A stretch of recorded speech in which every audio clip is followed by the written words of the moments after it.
spécifié dans un contrat d'achat. Donc, vous venez un petit peu d'en parler, Voilà. mais…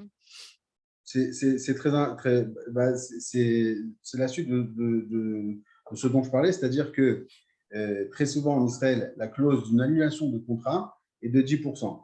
C'est-à-dire que imaginons, vous achetez un bien à 2 millions de shekels, vous avez 1 million de financement et vous tablez sur 1 million de prêt hypothécaire. Si jamais il y a un souci au niveau de la banque et que la banque elle vous dit non, votre bien ne vaut pas 2 millions pour nous, il vaut 1 750 000, vous pouvez vous retrouver dans une situation désagréable avec un financement manquant. Et malheureusement, la taxe d'annulation, la pénalité au niveau de l'annulation est de 10%. Également, un point important, c'est que souvent, il y a des personnes qui disent, bon, comme on dit en hébreu, kapara, voilà, j'ai perdu 10%, bah, tant pis, malheureusement, j'avais mal prévu mon coût, j'ai perdu 10%.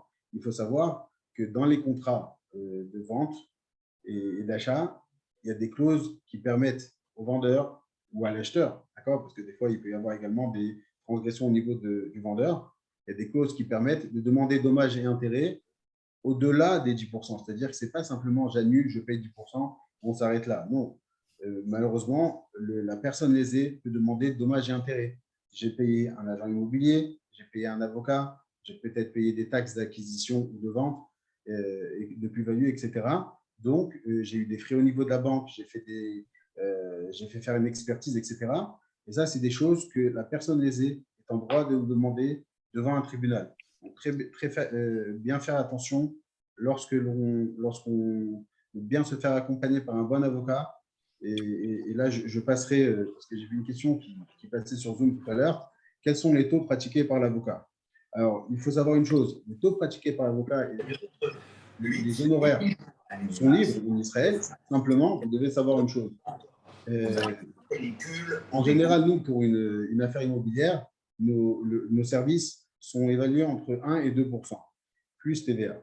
Simplement, souvent, j'ai des clients qui viennent me voir et me disent « Maître Journeau, vous êtes bien gentil, mais bon, moi, j'ai un concurrent à vous qui me fait à 1,5% ou à 0,25%. » Il y a des avocats qui proposent des services à faible coût.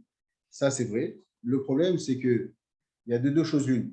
Soit tout va bien, alors à ce moment-là, vous avez fait une petite économie étant mieux, soit vous avez le service adéquat aux honoraires que vous aurez payés.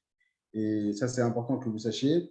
Chez nous, c'est VIP, c'est-à-dire que vous payez un honoraire, vous avez un service, quelqu'un d'accessible à tous les niveaux de votre affaire, pas simplement au niveau de la signature du contrat, pour tout l'accompagnement qui viendra par la suite, au niveau des taxes d'acquisition, au niveau de l'obtention des prêts immobiliers, au niveau de la remise des clés, vous avez une adresse, vous avez une personne à qui vous adressez.